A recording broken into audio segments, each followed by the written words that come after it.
Hello, hello, hello. Hello, hello. Yeah, make sure you're talking to it. Okay, so... Hello, hello, hello.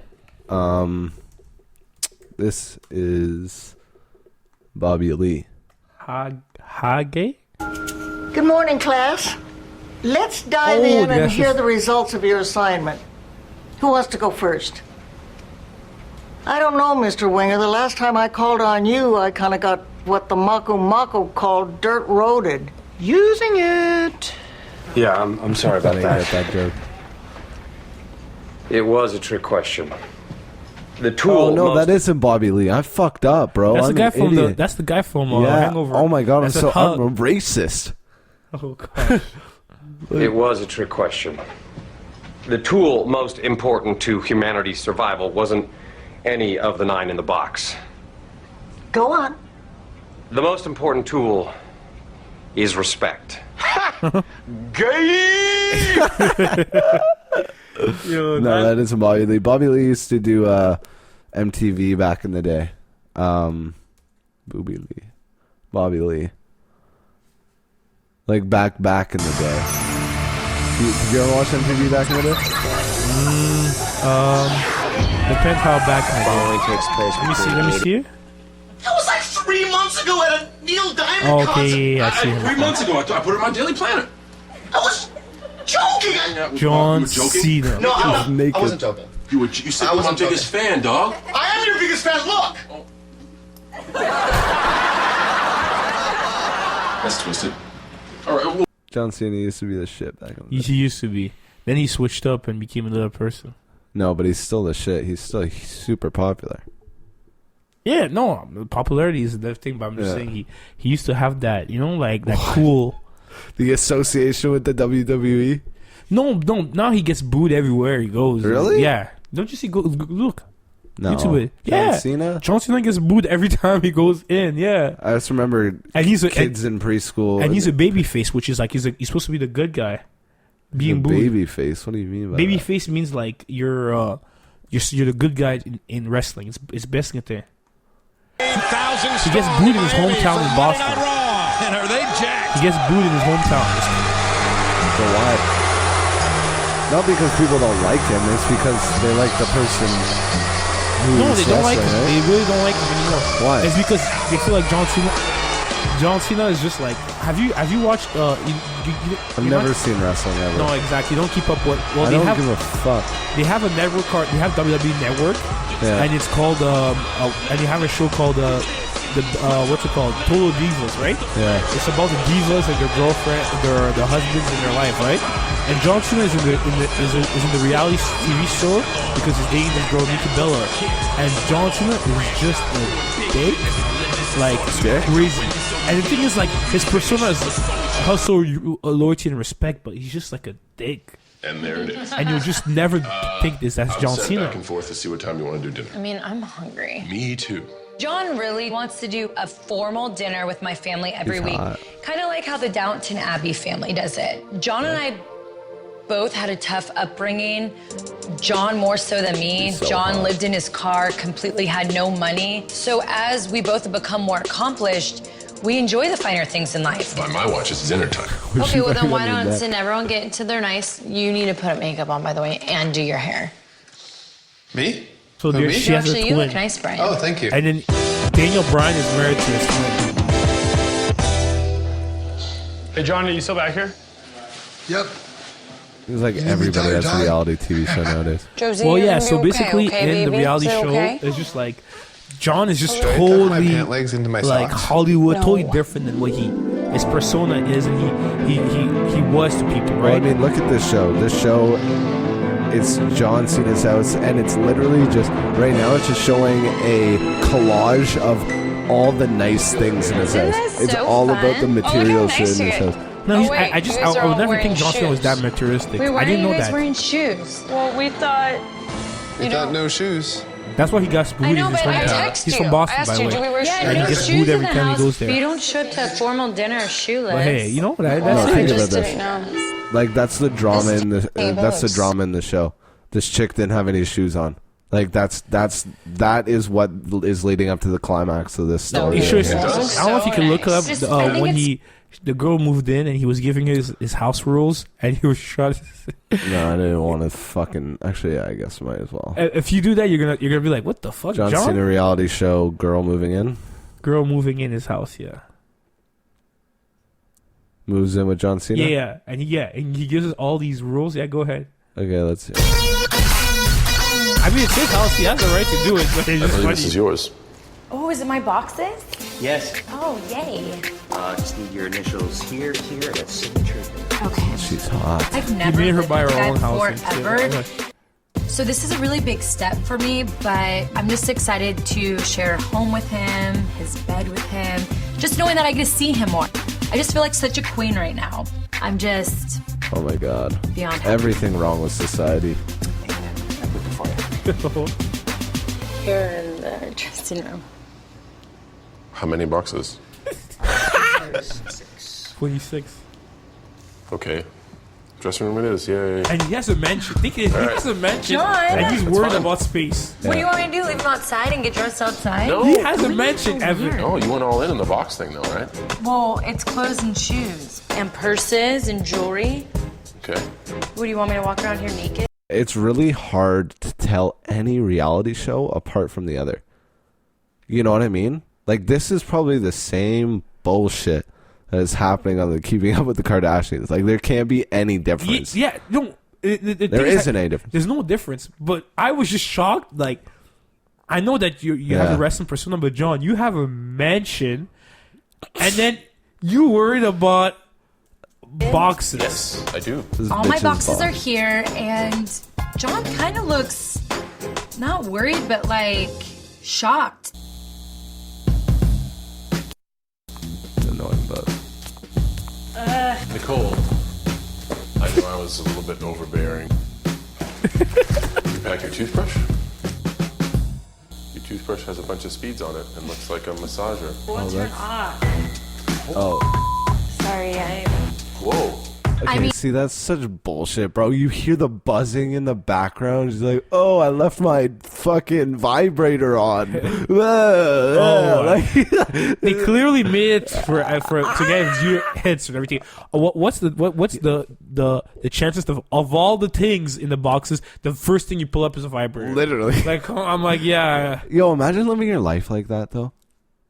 Like what? Like, a camera's following you around in your own house, and all of a sudden you have to start setting up little fake moments in your life of like, oh, I gotta leave the vibrator on. Is it really reality TV, or is this? But what? It's so insane, I did bro. live alone in San Diego. But I get what you're saying. Like, John's like, I'd be pissed if. And then there was imagine if Kendrick Lamar, like, what if J. Cole just started a reality TV show that's exactly like this? I'd be like, what the fuck? You were a fraud. Let's be real. John Cena was not. He was a WWE star. No, but his logo was so like hustle, loyalty, and respect. Yeah, but he's trying to sell something to you. That's a brand. So and that's why people realized after doing this. That's why people boo him all the time. Now he became like this. That's why people watch wrestling, because they don't understand that. That's my thought. I didn't know, and there was even a scene there where she was drinking water, and he was uneasy of her putting her glass on this table, and I'm like, it's like, do you know how much I paid for this table? I'm like, John, and it's crazy how he has a mansion, but he's so like still like insecure about these things, which I don't understand. I'm like, you have a mansion, bro. Like, you think you make it, you think like that, but it's just, you can still see the insecurity in him. I guess that was really interesting. It reminds me of my dad, to be honest. They're way less exaggerated, but like still the insecurity of not having enough. Yeah. Even though you have plenty. A lot. And it is still, you don't quite have enough, and that's what we're seeing here. In John, In John Cena. Yeah. And maybe that she talked about it in a clip we just watched earlier, that he didn't have a lot growing up. Yeah, exactly. And then maybe that's where this insecurity comes from. Yeah, exactly. You didn't have a lot, and now all of a sudden you have a shit ton, and now you're insecure about losing everything or not having enough. Kendrick Lamar rapped about that. And it's crazy because, like, I don't know. I feel bad for them because I don't know when they're gonna stop. What do you mean? How can you stop that? You know what I mean? Because he's still living as if he's not. He's in, and they eventually broke up, but they recently got back together. But she was breaking up with him because she couldn't handle it anymore. Because he's living in this world that he's not coming back to reality. All it's just about making money, keep making money, making more money, and just not living in reality of what's going on, and like in the real world. You know what I mean? It's just like he's just chasing, and she doesn't understand why. And she tries to get to know him better, but he's just like blocking, and he's just putting all this materialistic side of him and saying, "No, you're not getting in." Right? So it was. How really do you interesting. stop that? How do you stop those insecurities? I guess. Like, how do you when you get to a certain point? I think you have to work on yourself. You need to understand that it is like the fear isn't real at that point. You know what I mean? That somebody needs to be in John's life and be like, bro, fucking relax. Something needs to change. You need to go like meditate outside for 20 minutes every day and understand that there's life outside of everything you think you have.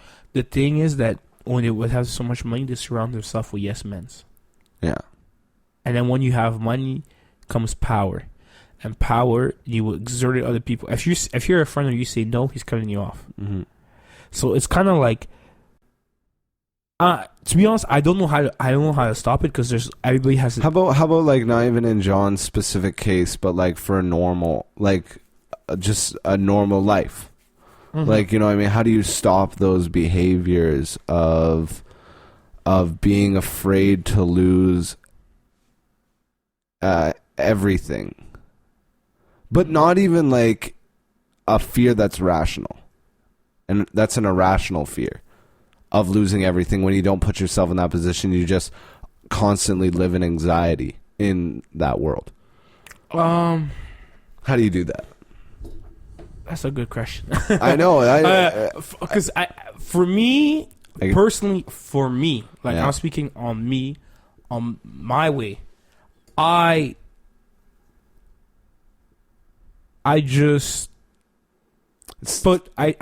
personally just use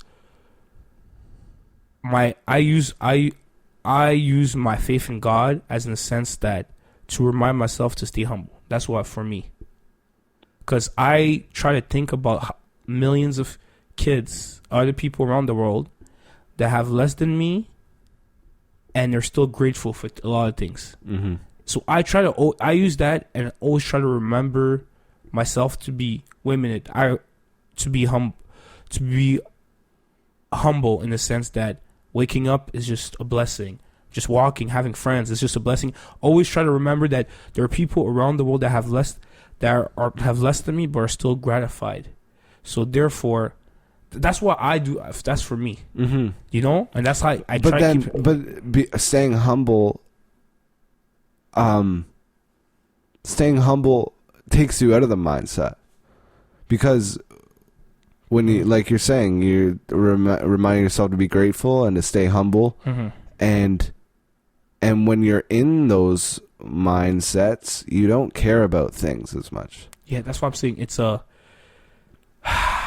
those questions are it's really hard to navigate those. Question. I sometimes think about it too, and I have friends like that, and I try to understand, but it's also hard for me to understand at a point because you kind of have it. No, it's really like it's something that I've been wrestling through and trying to understand, but it's just like I haven't really come up with it.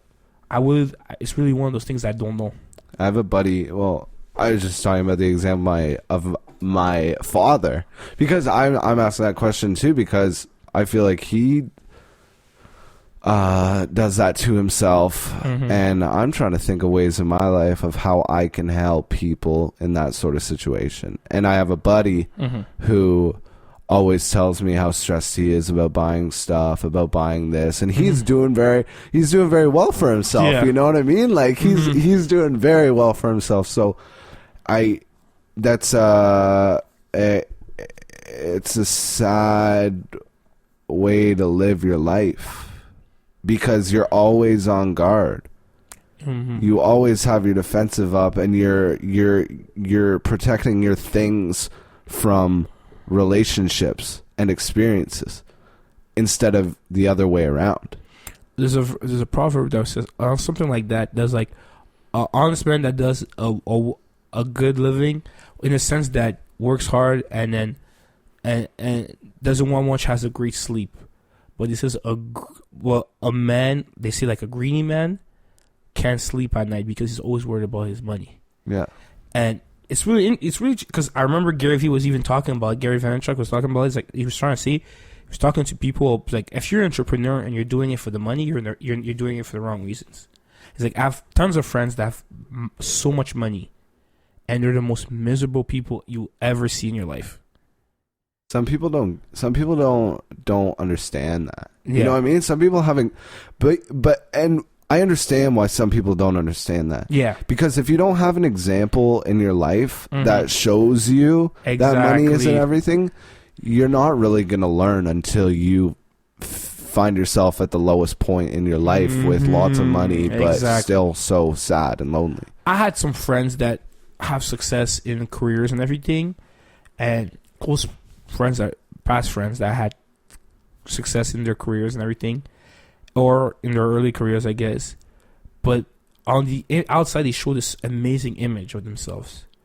But because I was close to them and I knew a lot of stuff, it was just like dirt and nastiness in the back. You know what I mean? Yeah.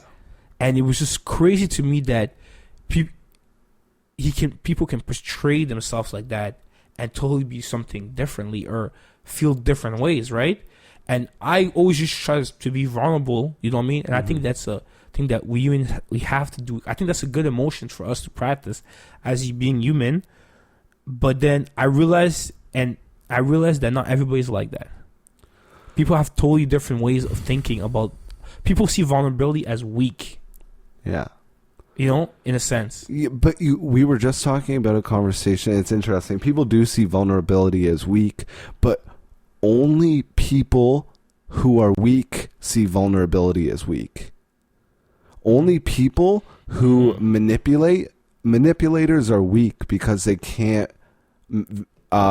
go along life any other way, right? Mm-hmm. And when you manipulate vulnerable people. That's your target, right? Mm-hmm. Because you think they're weak. Mm-hmm. But that manipulator is even weaker. That's the abused being the abuser.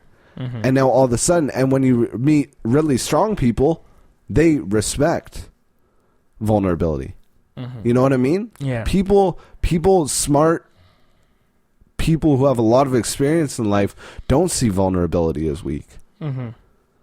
So that's something I think that's a thought that should be kept back there, kept in the back of the mind. But the thing is that what combats vulnerability is a lot of time is human ego. Yeah. Your ego combats vulnerability because your ego cares so much about your image. It's just like sorry, I just want to go back to what you were saying too about you meet people who are dirt inside and on the outside they portray this person. Mm-hmm. Do you think that the ends justify the means within that scenario? Do you think if the person is being nice, even if they're not being nice for totally the right reasons, then that's still that's the best option? See, that's something I battle in my mind too.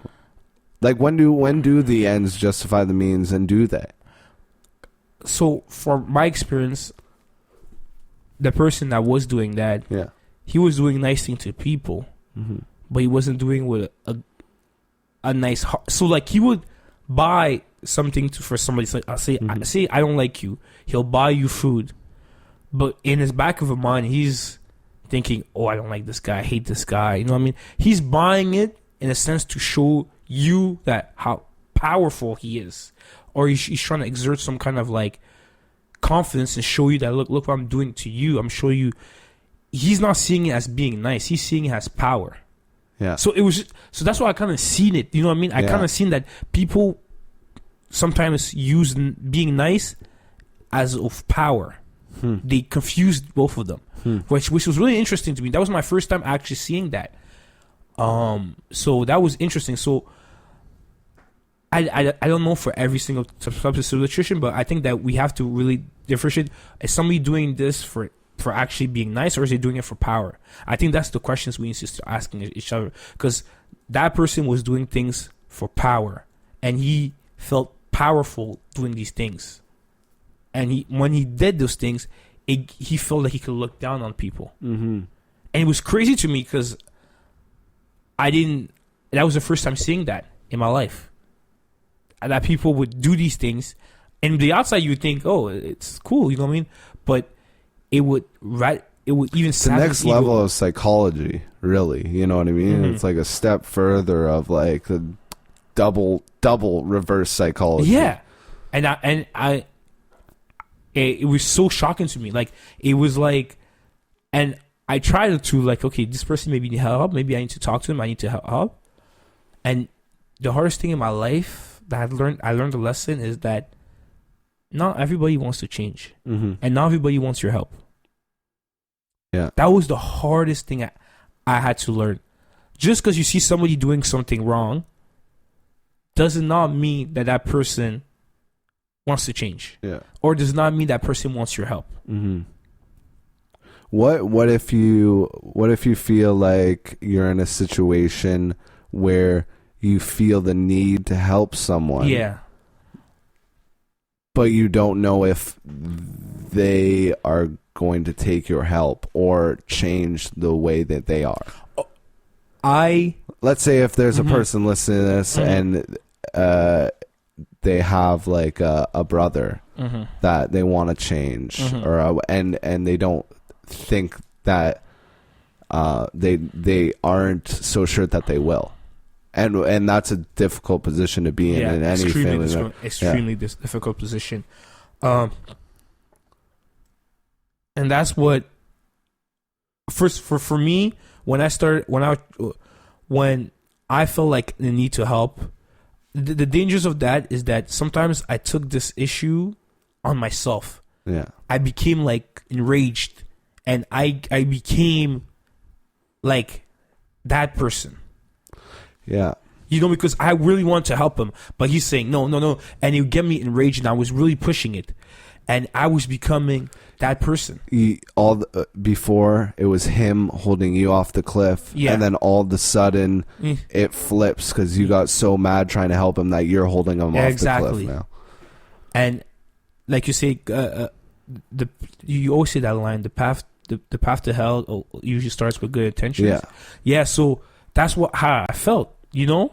And I felt like I was becoming a different person. I was changing, and I was becoming him. Everything I said that I didn't want to become, I was becoming that. So I always tell people, once you're going to help somebody, you have to be vulnerable and understand that you may go in to help, but sometimes it's not going to work.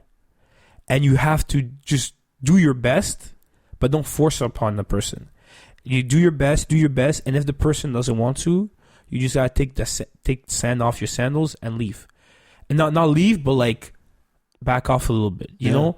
And you have to protect yourself from the blast. Yeah, and that's why I learned I can't change somebody, or I can't make somebody change for themselves. I can just do the best I can, and even if it fails or it does, just know that I did my best. And I was just thinking about we talk about helping people, and you can't really help anybody until you help yourself. Exactly. And I guess that's the only safeguard of saving yourselves from these situations is you need to love yourself, because once you love yourself, you'll understand when you tried your best. Yeah, exactly. And if you're not in that mindset, you're going to go too far because you're being carried by fear rather than confidence and strength and love. My friend there, shout out to Kevin Charms. His card's Kevin Charge. Is dropping. What's their OCM? OMC. OMC. They're coming up. They're up next. YouTube them. He sat me down and he was talking to me that time when I was talking about my friend my past friend that was trying to help him change, and it was interesting because he was from the outside, and he was telling me, man, you were becoming something I never seen you become. You were becoming like I couldn't even recognize you. Mm-hmm. And it kind of got to me because I was like, man, like, what kind of path was I on? Mm-hmm. Trying to help this person, mm-hmm. and sometimes I felt like I even became worse than him. And it was really, really, it was really a turning point in my life. Like that experience, like changed. Did it happen instantly? Did you notice it instantly, or did you only notice it until someone said it to you? Some people would say today, but I blush off. It took me 2.5 years to figure out how I was, and sometimes I had to stay away from that person, and then stay on my own self and reflect on everything. Sometimes leaving a certain environment for a little while and just reflecting on things is the best thing. Sometimes just pulling yourself away from the environment and just reflecting. It's crazy how much people can influence you too. Yeah. Like that's what was scaring me. That scared me. Yeah. Because I didn't see it coming. Just being around that person, just being around that negative energy. And in order to help someone, you have to try your best to be vulnerable. And then all of a sudden your vulnerability allows this open gate to flood into you. Exactly. Yeah. Exactly. That's how you worded it perfectly. That's how I felt. And yeah, it's really an intense moment. It is, and it's hard. It's thinking about it is hard, and there's no right answer. You know what I mean? Mm-hmm. I feel like we constantly look for answers in life, but we all have to come up with these answers on our own somehow. We have to have the confidence to be able to come up with these answers on our own. Mm-hmm. We have to be able to choose which information we want to believe and which ones we don't want to believe. And in order to figure out if that information is correct, we have to be able to feel if that information is correct. Sometimes, like exactly what you said, sometimes is that on the still and feel if that information is correct, is sometimes the answer that you're looking for is going to be ugly. Yeah. And that's what I didn't like. Because it's funny, my teacher said something good. Said the problem about us is sometimes we take the good decisions in our life. We don't take the best decisions in our life. People will see good and best and will take good. Oh, I'm just gonna take the good decision. I'm not gonna take the best decision for me. I'm just gonna take the good decision, and that settles. And that's the issue, right? And I feel like in this time, I was taking the good decisions. You know what I mean? Instead of the best decisions, because the good decisions. But you were probably also picking bad decisions too. Yeah, and exactly. Yeah. So the good decisions were leading me to the bad decision, right? Mm-hmm. So it was like, and because it was so easy, and that path didn't have any consequences, right? Mm-hmm. And I feel like taking the best decision in my life would make me see the ugly truth. Yeah. And I did not want to see that truth. You know what I mean? Mm-hmm. I really did not want to see it. And I did not want to, I would refuse to see that this is what I became. And I surrounded myself with people that had the same way of thinking and the same way. And then all that energy was always put into me every single time. And I was hanging out with them a lot, and all this negative information negative energy was being put onto me every single time. They say that's what depression is. They say depression is like the climax of you having ultimate self-reflection of who you have become. Mm-hmm.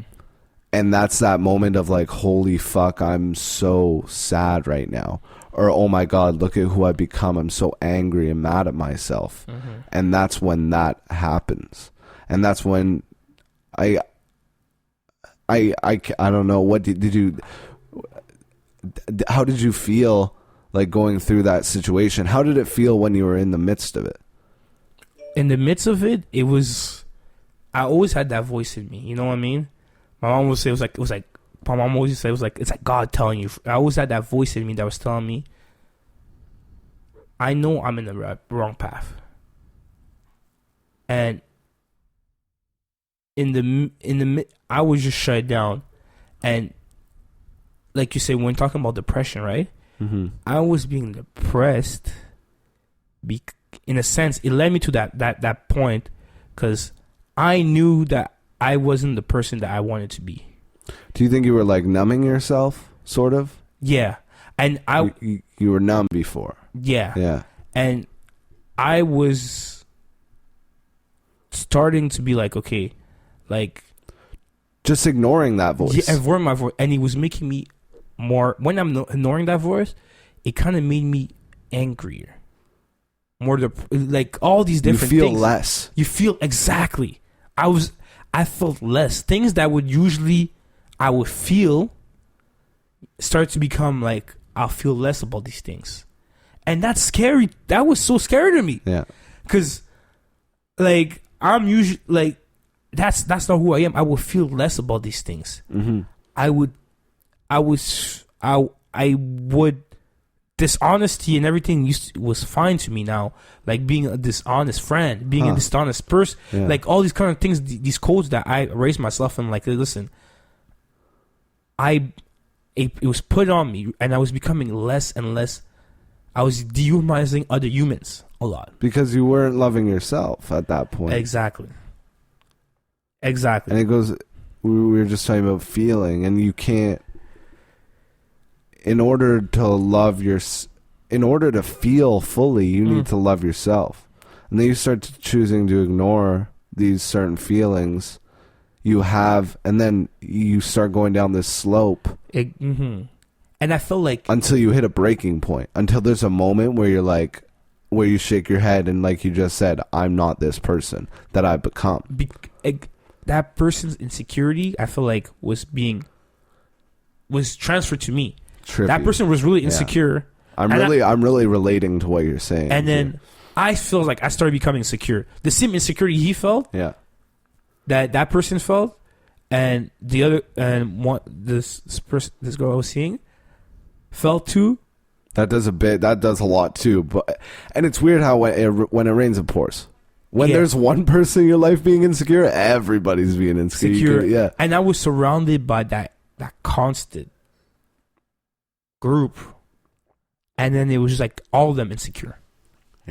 All of them insecure, and I started becoming insecure. In a sense, which was ridiculous because like I always thought to myself, I was always a secure kind of guy. You know what I mean? I always laugh about these kind of things, but things started like it was just it was really different. Everything in my life was being affected, and I wasn't realizing what was going on. Like I take dreams really seriously. And my dad told me... Take what seriously? Dreams. I take really dreams seriously. I'm just a guy I take dreams really seriously. Do you have like a dream book? My mom used to have a dream book.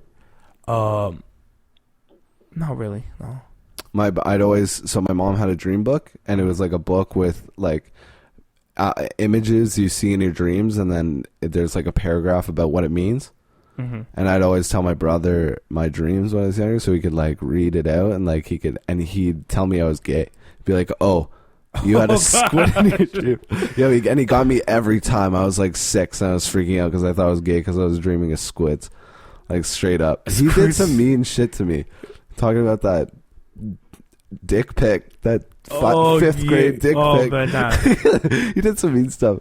Anyway, go on about you're taking dreams seriously. Why do you take dreams seriously? For me, from my viewpoint, my viewpoint, I feel like sometimes dreams show you things that relate to your life. In what way? And in different ways. For like me, I believe God transmits message through dreams sometimes. And then I believe that there's a lot of symbols that happens in your dreams that can symbolize what happens in your life. In a sense, you know what I'm trying to say. Yeah. Well, like I don't know what everybody's beliefs are, but I think no one really knows what dreams are. Yeah, but universally, I think that people take dreams seriously. In a sense, kind of probably in more of the religious world. Oh yeah, okay. You know what I mean? World, yeah. And maybe, but even like in the hippie world and astrology but who knows? You know what I mean? That's something we haven't figured out yet. Yeah, because it's another world. Dreams is another world. And I think we'd be foolish and naive to think that it didn't have any correspondence with your current mindset or your current status. You know what I mean? Like we'd be naive to think that dreams don't have any connection to that, and it's just all people think. There's like scientists or whatever think that it's just like a discharge of energy, but they say dreaming is so important. Did you listen to that Joe Rogan Sleep Doctor? No. A really interesting podcast about sleep, and he said if because REM, you dream in REM, and if you have a certain amount of REM, you're like 100% less risk of getting dementia when you're older. Oh wow. Yeah, like if you sleep and you never reach REM, then you have crazy risks for Alzheimer's and dementia. But when I smoke weed, I don't dream. Rarely. I have dreams that I can sort of remember, but if I like don't smoke weed for a night, I'll have like crazy vivid dreams. Like it'll be intense how vivid my dreams are. No, but that shows you how powerful the mind is. Possibly. Or it could just be certain receptors, because cannabinoids, when you smoke weed, it's cannabinoids that block cannabinoid receptors in your, and maybe dreams have to do with those cannabinoid receptors, and when they're blocked with, who knows? That's with dreams and everything? Yeah. Who knows? Yeah. So anyways, go back to what you were saying. I was interested. No, yeah, it was so that's my view. Did you have a vision in a dream that you were like, my life is going down the wrong path? My dad did. My dad would have a dream of just of you? Of just me and just sitting up there, and a house is like there's water rising in the house, right? So like that Donald Trump time picture. Oh god. That's exactly what it was. So yeah. So house is right in the dream, and everybody's leaving. A reasonable person will leave the house, right? The high level, and I'm just staying there, and the water keeps rising, and I'm refusing to. And I was being hard-headed in the dream, refusing to leave the house when the water's rising, because I'm saying everything is all right, but the water's rising, and he's like, clearly something's wrong. Why are you not coming? Everybody's just walking. The water's right, and it was interesting because I didn't get it. He told me that, and I was just like, it's crazy. I was like, crazy. Just my parents just trying to. I would hate if my mom said something. I'd be like, stop fucking scaring me. Like, that's why I told my dad. I was like, stop scaring me. Why are you saying this kind of stuff? Yeah. That's the first thing I said, and I dismissed it 100%. Yeah. I didn't pay no mind to it. You didn't reflect on it. You just put it away. You didn't choose to feel it. Yeah. Back in the window, because I was like, no, you're trying to scare me for no reasons. You're always trying to scare me. But when I think about it, in the dream, I was being hard-headed. Clearly seeing the danger. Yeah. And refusing to move for being hard-headed. Yeah. So, me being in that situation, it's like, in a sense, the water is rising. I'm clearly being hard-headed. Stubborn. Like, I could be stubborn. I was being stubborn on my decision. Staying there. Clearly, when families were telling me about what's going on, how I'm changing, how they don't like this and everything, and I'm refusing to move. And I'm refusing to act on it. And I'm staying there. But by I'm staying there, the water keeps rising. And it's going to hurt me eventually. And I dismissed it completely. When did you think about it with meaning later in your life? Like around 4 months ago. Really? Yeah, no, it took me a long time. I'm not lying. I'm not you know what I mean. I just thought it was just work in progress. It was just work in progress because I dismissed it completely. I just thought my dad is just trying to scare me. He's just crazy old man. You know how he is. That was the thing I was saying. But then when I think about it, it had a lot of meaning to it. Mm-hmm. And it was just like, I dismissed it completely, 100%, you know? And then when I look about my life and the stuff that was going on, it was like, man, if I had paid attention to these kind of stuff, it would have been a little bit different. Mm-hmm. You know, all these little things that were so important. My teacher even told me that in my class, because I was in a class and it was like 40. You were one of the brightest students in my class. This mark, I got a C minus, right? And this course is like, it does not reflect you. Mm-hmm. Like literally, he's like, I don't understand how you're getting this mark. You're not getting this. That mark. was on all of my report cards growing up. Was effort reflects achievement. Every single report card, every single one, bro. Effort reflects achievement. Like, he doesn't give a fuck. He doesn't try. Yeah. You weren't trying at that point. I wasn't trying, and then I was bitching about my grades. Like, I was bitching about my grades. Huh. My securities were showing because my securities were showing, but I wasn't putting effort. It was just crazy. I was being super entitled. That's a self-destroying cycle. Exactly. Yeah. I was getting a bad grade. I blame the teacher. I'm going to see the dean. I'm going to see the teacher. Well, really, I'm not studying. Yeah. I'm not going to class. See, I was the opposite. I got shitty grades, and I ran away from everything because I knew it was my fault that I was getting shitty grades. You know what I mean? Mm-hmm. I never blamed anybody for my shitty grades. I was like, I'm embarrassed right now for my shitty grades because I know this is totally on me. You know what I mean? Yeah. I remember I used to have dreams growing up where I'd get like abducted. Like I remember one so vivid. Uh-huh. And if you grew up in Muskoka, you'll know where this is. So Monk Public School is to the right and Harry's Mart is to the left. And there's this big road. Mm-hmm.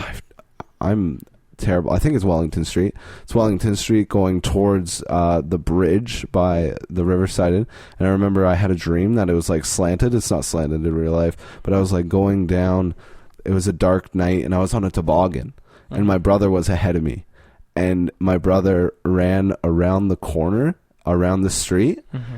And then all of a sudden I was like, because he'd always, when I was younger, he'd always like run away from me. And I'd be like 4 or 5 years old and like I'd be alone in the bush somewhere. I'd be like, Eric! Like I'd freak the fuck out. And he ran around the corner and then all of a sudden this just like dark, shady figure started walking towards me and just scooped me up. And dream was over. And I had those dreams like a lot back in the day. I remember I had a dream. I was sleeping in my mom's. Really interesting. I was sleeping in my mom's bed. I was probably like 7. And I had a dream that I was eating Ritz Bits crackers, and me and my mom were in this like machine. It kind of looked like a grinding machine. Like we were in this. There's a vault, sort of, and I was eating these crackers, and my mom was telling me that once I finish the crackers, I'm gonna have to die. Like she's gonna have to put me in the grinding machine, and I remember just like bawling my eyes. No, let me eat one more box of crackers. Like cause as soon as the crackers were over, and I remember waking up just bawling my motherfucking eyes out. And that was like, I already had a nightmare that night, so I was staying in my mom's bed when I had that. It was strange, bro. I know I have a couple friends who suffer from night terrors growing up. I don't think I had night terrors because people who say they have night terrors growing up, it's like extreme. You wake up and your heart's pounding and you're sweating.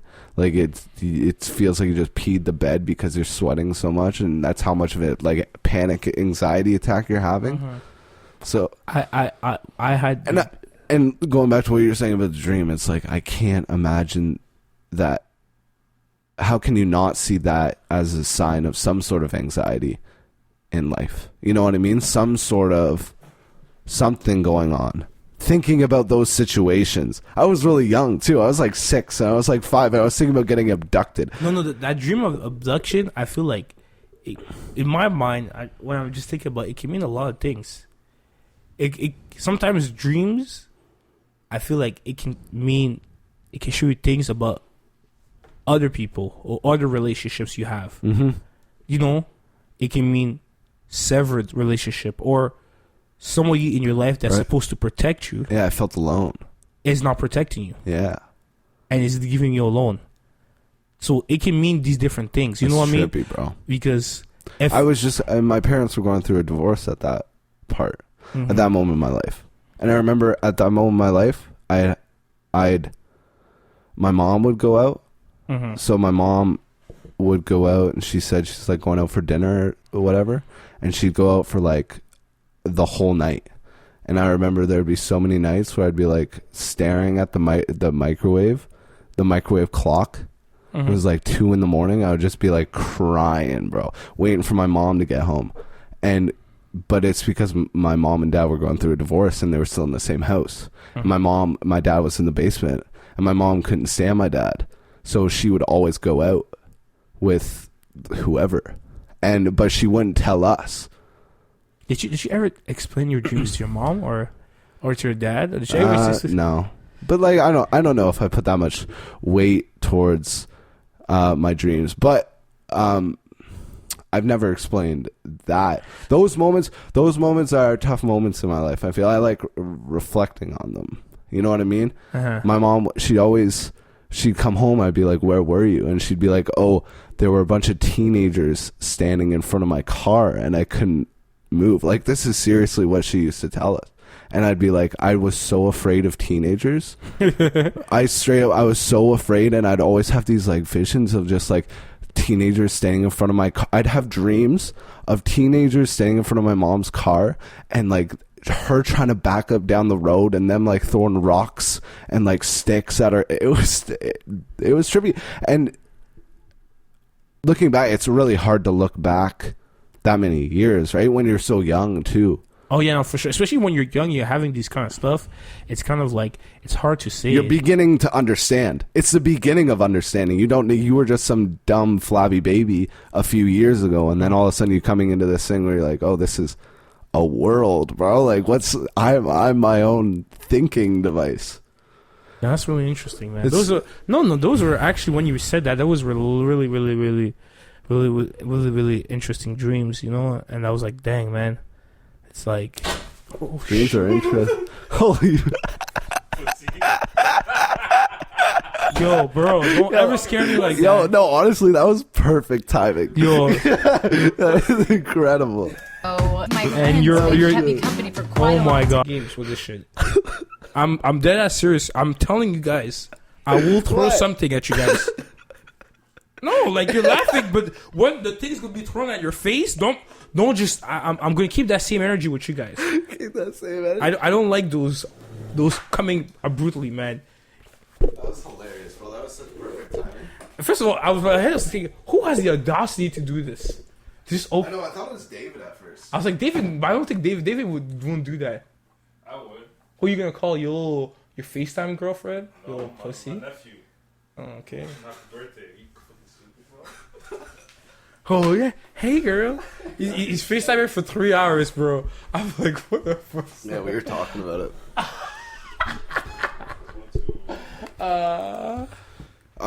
Do we want to end this podcast, or do we want to keep going, or what? Yeah, let's end it on You want to end it? Yeah, but on like a little. I finished your train of talk. It was actually interesting. No, it was pretty finished by the time Halon busted in here. Okay. You know what I mean? Yeah. It was actually a perfect ending. It was really funny.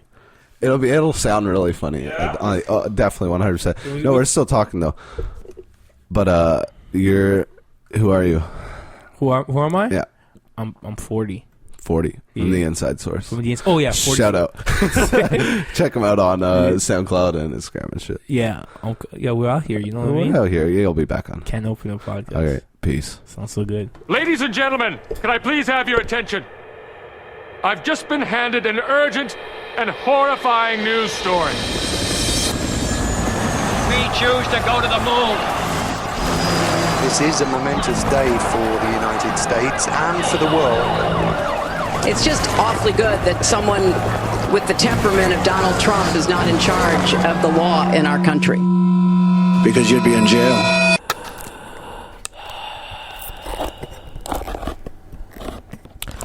Welcome to everybody. Welcome to the Inside Source Forecast. It's your friendly host for that. And we're back for another week. We have my friend right here. His name is Elvis Tolman. He's acting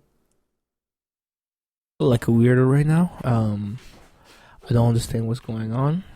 He's closing the lights. I'm getting really scared. Somebody please get 911 if anything happens.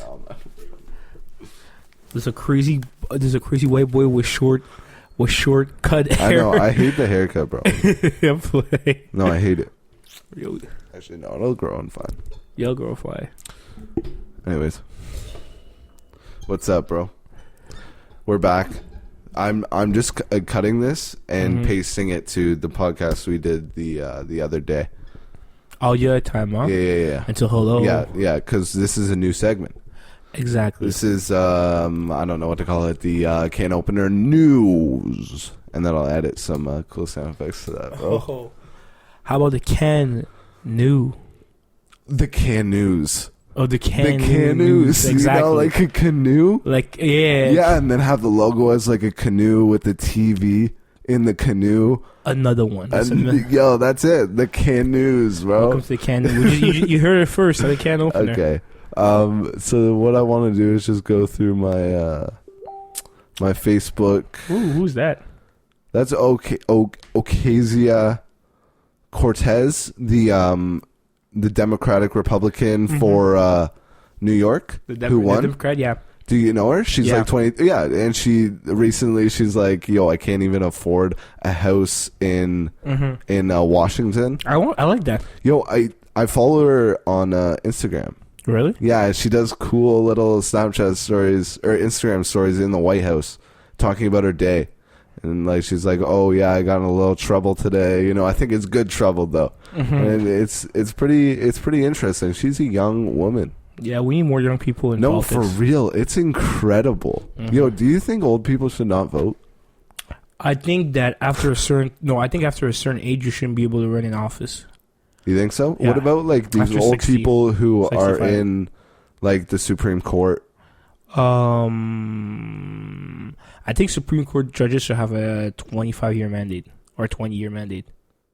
After 20 years, you need to go because you need to constantly add new blood into the system, right? Mm-hmm. The system starts falling when you don't change your oil, right? It's like an oil machine. If you don't change it, it's gonna scrape together. Deteriorate. There's gonna be some friction. Yeah, like I forgot. Like Mitch McConnell has been there for so much. I'm like, bro, how long has he been there, bro? Yeah, Mitch McConnell has been there forever. You've been blocking. But Mitch McConnell's about to sign the Farm Bill, which is going to allow hemp in the United States in the next month. So keep him in there for the next month, and then he can go. Okay, we'll see about that. Okay, so we're just going to go through my saved posts. I think it's kind of fun. You know, I do you use Facebook as a news source? I use Instagram. You use Instagram. I like videos. True. See, I use Facebook as like and I don't think it's bad. People are like always scared of it because like, oh, fake news, blah, blah, blah. But I think if you have right sources, you're cool. Okay, so we were just talking about this. The Ontario cannabis store is set to lose $8 million of the province's money. Really? There's Dougie right there. Oh, yeah, that's that 7 Acres Gene guy. Okay, so in Ontario, in Canada, if you're not from Canada, you're listening. In Canada, it's legal as fuck here. Wow. So you can just order it online, and the OCS is the Ontario Cannabis Store, and the OCS is like the middleman. So there's licensed producers who grow the weed, and then those licensed producers sell it to the Ontario Cannabis, and then the Ontario Cannabis Store sells it to the people. And you can only buy it online. And they're the only ones you can get it. And Ontario is Canada's biggest market. And they managed to have a projected loss of $8 million. Why is selling weed, bro? Why is there a projected loss of $8 million? Well, that's a good question. Selling weed, though. Have you ever heard anyone that took a loss selling weed? He's a terrible dealer. Terrible. You don't trust them dealers. Dealers that smoke their own stuff? Yeah, what's happening? Like, did they smoke $8 million of weed? That's really interesting. Okay, so you think the rollout will be better? The itemized list in the financial statement shows that during the fiscal year, which ends in March 2019, the government will have to spend $25 million on the Ontario Cannabis Store. As for revenue, while they originally expected $35 million in excise tax revenue, Ontario is now projected to only get $17 million. So how did they project $35 million in tax revenue, but only get $17 million, but didn't project that many people were going to buy on the first day? You know what I mean? Because they had this excuse on the first day that like, oh, there's so many orders that we couldn't, everything got fucked up. That's really interesting. It's so backwards. Like I feel like they should have got they should have created first like a call center or something like that. It's something. No, they could have done anything, literally anything, and they didn't do anything. But it's just crazy. It's just. I think they it's straight bullshit. I think they didn't take it that seriously. To be honest, that's why. They definitely did not. 100% they did not. Didn't you see the Scheer government is planning out to ban it again? That's what they said, but he backed out. He backed out on it. He said that, and it got such backfire. He's like, "Wow, good, nice." He just lost the election. Oh gosh. So have you heard about the California wildfires? Oh, yeah, that's crazy, bro. It's crazy this year. Apparently, this year's like the craziest year it's ever. Didn't he hit Calabasas? It's bad, but I've never seen a video like this. It's like some lady. She's like driving through. It looks like hell. It looks like the mountains are on fire. Yeah. She's going through a tunnel right now. She has no idea what's on the other side. And there's so much smokes, probably. And it just through a giant forest fire. It's in California. Oh, yeah, she got out alive. She got out. They said that. Bro, look at that. You're coming out of a tunnel. It looks like you're going to a forge. Like you see what there was a meme saying, me listening to Lil Uzi, then my playlist turning into Chance the Rapper. So you're listening to Lil Uzi right now. Yeah. You're like, oh snap. No, this is when you listen to Chance.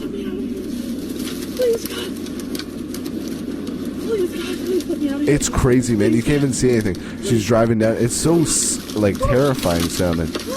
That's all embers. Let me see it. That's all embers hitting her car. Just driving through, it looks like pure smoke. It doesn't even look like she can see the road. I see the light. No, she went through a tunnel. And then she's going back into the inferno. Like, that's literally what hell would look like. Shit. You think you're tripping. You think you're driving through hell right now. Oh, dang. What's happening, bro? Yo, this is scary. This is some scary stuff. Yo, this is a lesson, guys. Just keep on rolling, guys. Yeah, man. Okay, easy. I'm getting out of this. I think that's it. Who knows? I want to see if she makes. She doesn't. Well, we don't see it in the video. It stops here, bro. Oh, word. It's a cliffhanger. It just stops at some gray, bright light. It looks like she reached heaven. She survived. But there's a lot of people dead. It's really, really. How much? Really sad. What's the death toll? I think it's more than 50. Dang. Yeah. It hit Calabasas, right? I don't know where. Yeah, no, it did because Kim Kardashian and Kanye West got like firefighters. Yeah. They hired firefighters. They hired personal firefighters. Wow. Yeah, it's pretty dope. Eh? That's when you know you're balling. People were getting mad at them. Yeah, I know. Not people. I'm not even gonna say people. I don't even want to address it like that. But I think that's a little douchey. The fucking Twitter sphere. I know. I don't. I think they have to have their money. They should be able to do that. But at the same time, these are their times. Like I used to tree plant in British Columbia. Yeah. And then I remember that summer. Sometimes in the summertime it gets super hot and there's so much forest fire. It was summer 2014. The forest fires were at all-time high. We had to evacuate the little town we were in. That's crazy. And I would wake up in the morning and there's just smoke. And then smoke in your cabin? Outside, it's all smoky. Oh, that's like it's so hard to. So everything is smoky. Bro. So you're literally, I couldn't even see the sun. You couldn't even see the sun. It's like it's the morning, but you can't really see the sun. It's all foggy, and then they're like, "Yeah, we gotta go to work." I'm like, "What?" Like, you know, it's like, "No, the work." And then we drive like 5 kilometers away, and and it was just like, man, it was like a scary time, you know. And everybody was just like, tense. I know a homie out there at Okanagan, and there were forest fires right by there. Mm-hmm. Apparently, it's just super bad this year. Yeah. Oh, that's terrible. Here, that's I feel like sometimes in those kind of times, if you have, I don't know. I'm not gonna judge them. I just think that these are times where it's time to show humanity and less people that have resources and help. You know, because we were tree planters and we didn't have to go, but we're trying to help the local firemen. A lot of people were volunteering in my camp to go actually help the firemen, doing everything we can to help the community. You know what I mean? Yeah. These are times where communities come together, you know, to help each other.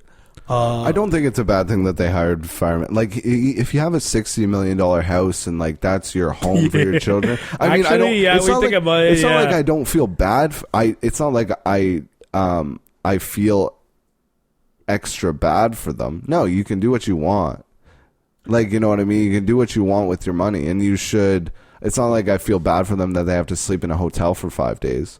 But if you want to do that, don't risk anybody's life. Don't hire these firefighters and be like, yo, you're going down with the house if it goes down, bro. I doubt they would say that. But the thing is, how about you? How do you feel about her getting an award at the award show and making this thing for everybody? I don't give a fuck. It wasn't sincere. Who, Kim Kardashian? Yeah, of course, bro. It really wasn't sincere, and I didn't like that. And I didn't like everybody clapping, and I'm like, guys, stop! Clapping. What are They're not being boo? sincere. Like, you know what I mean? Like, yeah. I feel like these. I don't know, man. It's a crazy time to be alive. I feel like if you want to help, if you were really serious about it, you would, you would have put some resources in them and help people. Because I seen some people that were pretty wealthy in those towns, and they put some resources to help their community. They put some damn resources. Does she even have a bachelor's degree? I don't think so. Like, what has she done?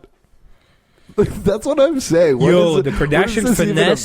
They finesse, like. I doubt she even has a diploma, bro. We all played each other. They won. We played ourselves. They literally made it without. I can't even tell any professional. I'm over it. Yo, okay, check this one out. I feel like I'm reading this title. Neo-Nazi video game lets users murder LGBT people to save Donald Trump. I feel like I feel like I'm fear-mongering now. I feel like I should have some like Newsweek. I feel like I should Angry GOY. Angry Goy 2 neo-Nazi video game lets users kill LGBT people and minorities to save Donald Trump. Oh, word. I don't know why this is for real. Here. Let me. I cannot believe it. The white supremacist, infamous for his role. So Christopher Cantwell, the white supremacist, infamous for his role in last year's far-right rally in Charlottesville. He's part of that rally in Charlottesville. Cantwell, Christopher sounds so white. Oh my God, he's spewing in whiteness. Is one of the key promoters of the neo-Nazi video game that allows users to slaughter gay men, Jews, other minorities, and journalists. Can I have a question? And journalists. Why'd they throw journalists in there, bro? That's a Trump thing. That's like a Trump thing. Yeah, I'm scared because they're becoming a little too fanatic of Trump. It's like he's becoming like a god to them. Oh, he is, bro. Are you kidding me? He's standing up for whoever this guy is, Lee Harvey Oswald. Robert E. Lee. They have highways after him and everything. One of the most racist guys who ever lived in the world. Another mission involves killing journalists inside the offices of the fake news network, a reference to the term Trump uses to attack media organizations such as CNN. Yo, this is for real, man. This is not a joke. Yeah. It's just a game, but like it's fucked up. Yeah. One level in the neo-Nazi game, Angry Goy allows the users to murder men in a gay club. It's like that fucking... Oh, that's disgusting. It's like... That Orlando thing? Yeah. That's terrible, bro. That's horrific. You know what's crazy, bro? They used the same setting. The murder men in a gay club. But it's neo-Nazi now and not ISIS. They are so symmetrical and easily replaceable. Yeah, you see Look at that. That's a clearing. How fucked up is that? Because that was ISIS. That was a guy who claimed ISIS. And now they're throwing neo-Nazi. I tell people, bro, there's ISIS in the Middle East, and there are people that have the same ideology right here, man. Like let's not... Shivers, bro. Okay, I want to get out of that. I need to have... I know there's not going to be much positive stuff. But I'm kind of shocked that's some real shit. Let me see what this is. So the world's first AI news anchor has gone live in China. What's the AI? Artificial intelligence. Oh, so that shit this scares is me. totally programmed. This is not a real person. Come on, China, you can do better. Millions to educate. All right. Shark Tank. Shark Tank advertisements. Yeah. So this is, he's live on a Chinese network, and he can run for 24/7. Wow. And he can learn with the news as information is inputted. Everyone. Oh, this is for real. So this is this is what he says. Everyone, This I'm is an who he is. English artificial intelligence anchor. This is my very first day in Xinhua News Agency. Dang. Shoot. China. Here you go. China's state-run news agency just unveiled the AI-powered anchor at China's. Fuck, dude. AI-powered anchor at China's World Internet Conference. He looks pretty white to be Chinese. The news anchor is modeled in a real presenter named Zhang Zhao. The anchor learns from live broadcast videos and is able to man the news desk 24 hours a day. The AI anchor explained the thinking behind the new technology. The development of the media industry calls for continuous innovation and deep integration with the international advanced technologies. I will work tirelessly to keep you informed as texts will be typed into my system, uninterrupted. I look forward to bringing you the brand new news experiences.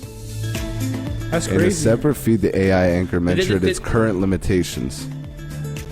As an AI news anchor, under development, I know there is a lot for me to improve. Research firm Gartner predicts artificial intelligence will create 2.3 million jobs by 2020. I have a question. At the same time, the firm expects AI to eliminate 1.8 million jobs over the same time period. Dang, that's a lot. So I have a question. Yeah. Have you watched the movie I, Robot? Yeah, dude. Will Smith, it's a classic. Don't you get scared that we get to that Have demo? you ever seen Ex Machina? You've never Ex Machina, yeah, the guy that falls in love with the machine. That was kind of weird. That's a crazy one. It makes me think of that because when I'm watching this, it's like, it's so trippy how indifferent it is than a human. Like, it's saying I. It's so weird when something like a robot says I will work towards. It's like, are you actually self-aware? Like, can you understand I will do something? We have to be careful, man. Them robots are going to attack us. You guys haven't watched I, Robot? They warned you. Yeah, Will Smith warned you 10 years ago. That was a long time ago. Yeah, that was a classic. Soon they'll be like, Evan, I don't like what you did. I always call, whenever there's an Alexa around, I call her a bitch. I know that one's gonna bite me in the ass soon. Oh gosh, like 100%. Yeah, anyways, that's crazy. So in China, I bet AI news anchors are way better than regular news anchors. Though I don't think so. Maybe no, I don't know. No, we kind of want some personality in our anchors. Yeah, I kind of want my personalities. Okay, so next one. Trump signs bill reversing Obama rule to ban gun for mentally ill. This for real? Come on, Donald Trump. You can't be that. So this is USA Today. President Trump killed. Fuck off. The surveys, survey. Oh, sorry, guys. Bless you. President Trump killed a regulation that would have tightened gun background checks Tuesday, signing a bill undo one of his predecessors' executive actions following the San Bernardino shootings in 2015. The Obama administration rule required the Social Security Administration to submit records of mentally disabled people to the National Instant Criminal Background Check System, the FBI database used to determine whether someone can buy a firearm under the 1993 Brady Bill. The rule would have applied to about 70,000 people who were adjudicated as a mental defective and who had applied for Social Security benefits and had a mechanism to notify those affected so they could appeal. But congressional Republicans said the rule could ensnare people who had mental health issues but otherwise were competent to own a gun. So it's literally straight up just allowing 75,000 people who were adjudicated as a mental defective. Really? So they were, I guess, is that by a judge? Is adjudicated by a judge? I don't know shit. I wouldn't know, yeah. So adjudicated. But someone knew they were a mental defective. Yo, that's kind of scary actually, because now I'm like, yo, man, like, does they make America more safe or less safe? Well, clearly he's trying to appeal to psychopaths. You know what I mean? Like 75,000 people. If they get their guns back from Trump, that's 75,000 easy votes for him. It's like, yo, throw that in, dog. Those are mine now. But then I was watching this YouTube video about Tamara Tomery and then her husband, right? Yeah. And then her niece was shot, killed. And it was just crazy how they were so... And he's a hard supporter of NRA. And apparently the RNRA funds him or something like that. He works for Fox News or something like that. And the thing is that their niece was cold-blooded killed in the California shooting by ex-U.S. Marine that killed like 100 kids. You know what I mean? And they said it's not the gun issue, regulation issue. It's maybe if somebody would have talked to him and said hi that day, maybe he would have changed. We need to change ourselves. We need to help each other. Okay, but I think there's a space where you're a psychopath if you shoot multiple people who are unarmed. I don't think, and that's a plan, and you've planned that. It's over. Like, there's nothing that's changing that course. They were saying that maybe they were blaming, like they're saying it's the American culture. We don't even talk to each other anymore. Maybe if somebody would have just said, "Hey, how was your day?"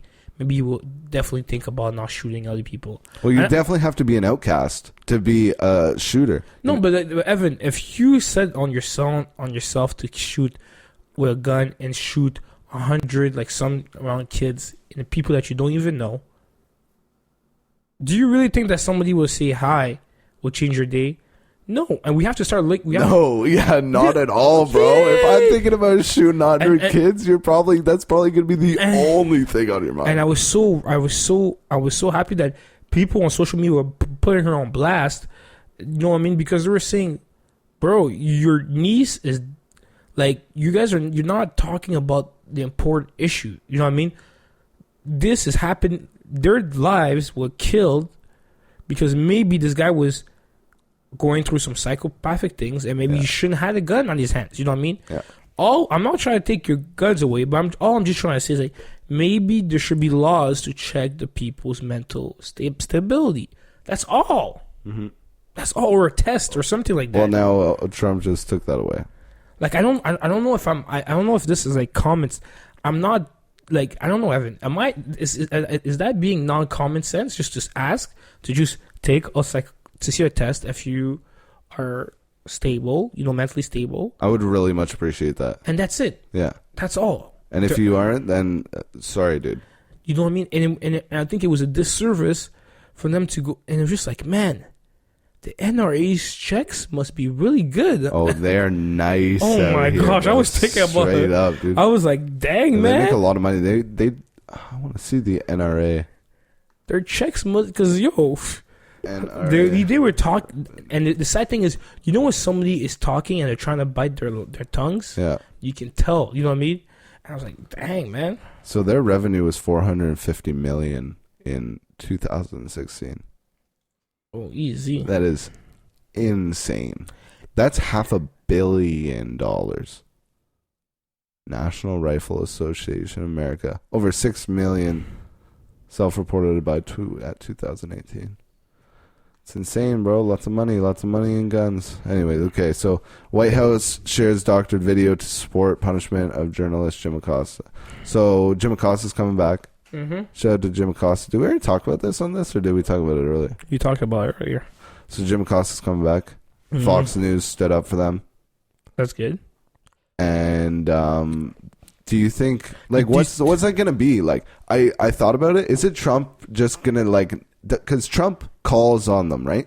Like, Trump calls on the journalists. He asks questions. Uh-huh. So is he just, like, going to look at Jim Acosta and be like, no? And just fucking point elsewhere? On his interview with Chris Wallace, he was saying that he's going to put new regulations in. So we'll see. You know what I mean? Who, Trump? Yeah, about journalists and stuff like that. See, that's scary. What regulations do you have to put on a journalist? But they're allowing him to act crazy like this. That's the thing. It's like, you're allowing somebody to act this.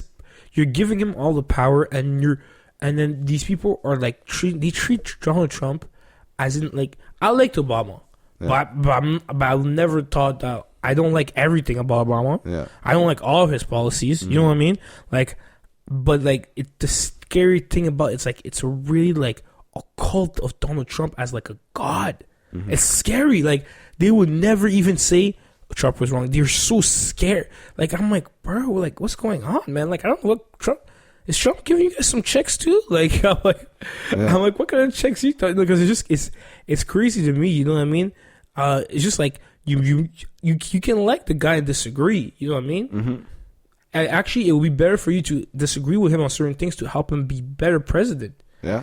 But I don't know, man. It's kind of interesting, man. Like Trump is just really doing what the flip he wants. I know. I'm really curious about what's going to happen. I guess we've been curious for the past 3 years. But what's going to happen to the next president? Well, I mean, fucking Hillary Clinton's going to run again. Lord knows. And then the world's just going to blow up. As soon as Hillary Clinton steps on that stage, grabs the podium, and she's like, I am announcing my 2020 election. I just don't want to see the whole world is going to implode. I just don't want to see another Hillary Clinton and Donald Trump election. That was it would be so. That was like Dave Chappelle said the best. It was like no, it didn't feel good. If it's that, like I'm gonna have serious questions about life and humanity. Like, is this real? Okay, I get it once, but not twice, please. Let's not do it twice. But that would be psychotic in a macro form. That would be like seeing someone make the same mistake twice, except an entire country. She has a lot of money. She has a lot of money behind her, though. Yo, she's gonna run again. I know it. Yeah, she is. I know. That's what it is. Okay, so I'm just reading the headlines. Fuck, this is what I do too. I just scroll through and read the headlines. Okay, so this one, FDA approves drug to make cow poo less smelly. I don't like that. Yeah, I knew you weren't gonna like that. I don't like that either. How gross is that? Why are we Wow. Why are you fucking with it like that? Evan, these are things that we're gonna eat. Yeah, and they're just shoving the most important thing for you in your body, Evan, is the stuff that you put in your mouth. Yeah. And they're putting so much chemicals and things that in there that's not making it natural. Yeah. You know what I mean? Now like it's like I don't know, man. It's just like, yo, we're like it's gonna have a serious consequences on our health. All these stuff. Yeah. You know? I used to watch this Jesse Ventura conspiracy theory show, and there was one that was talking about like the food and stuff we feed to our cows and stuff like that, and it was really like interesting, man. It was so much antibiotics just pumped in so they grow fast. So listen to this. So the FDA said multiple studies showed the product was safe for the cattle and for the people who eat any of the beef. A summary of the tests found some of the meat tenderness and chewiness was reduced slightly, but these differences were minor and unlikely to be noticed by the average consumer. How gross is it that it changed the meat at all? Like, that's disgusting, man. So far, it's been approved. So they said,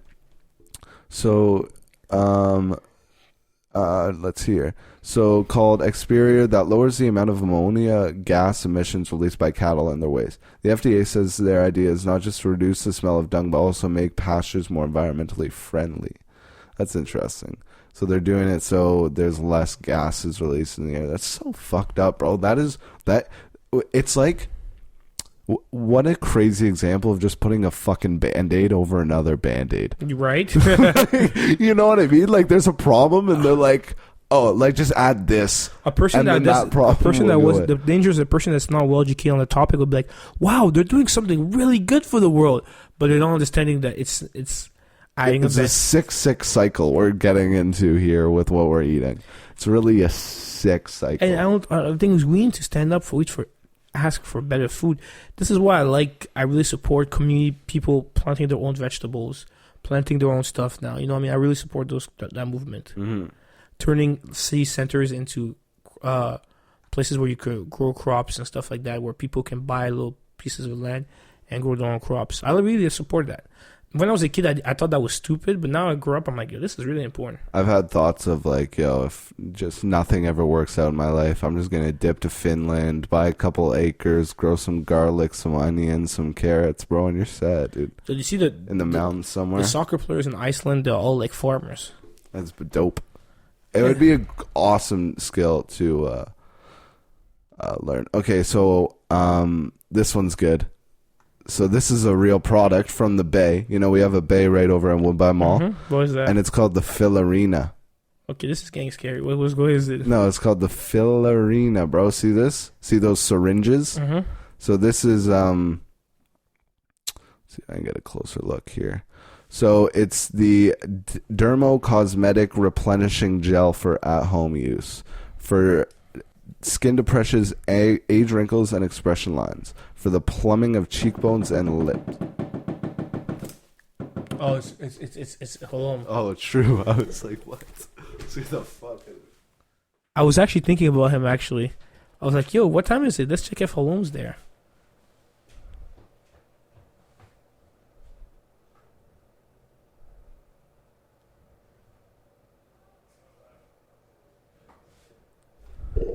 Yes, and Evan's upstairs right now.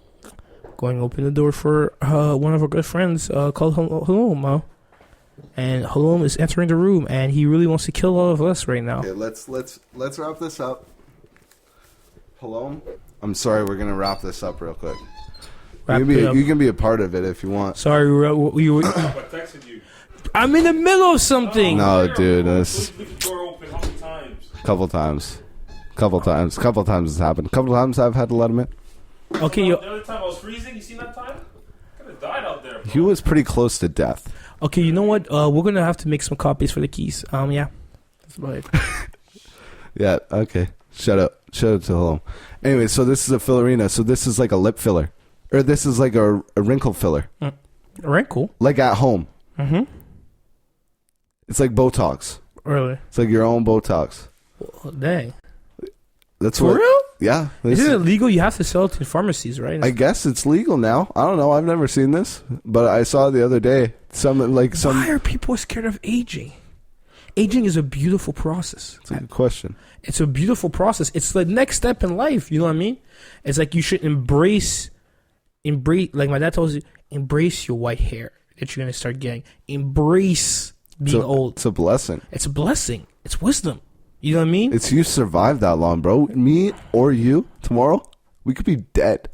Like we could get hit by a car, bro. Like easy. No, bro. Straight up. Straight up. When I'm walking down Rexdale and I'm like in that, there's like a section of the sidewalk where it's really tiny, and then the cars are ripping by on the way to Woodbine. Yeah. You know, on the bridge, and then below it is another 4 lanes of roads. I'm like, if a car just like drives into here.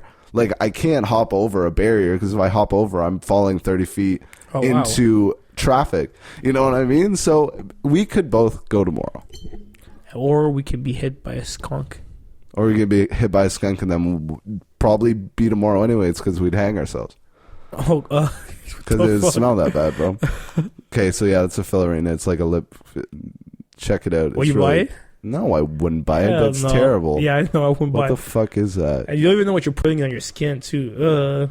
Yeah, I think that's about it. Yep. It was an interesting week, though. It was an interesting week. I appreciate you seeing me sitting down here with us. No problem. It's the can opener, baby. Shout out the inside source. Hey.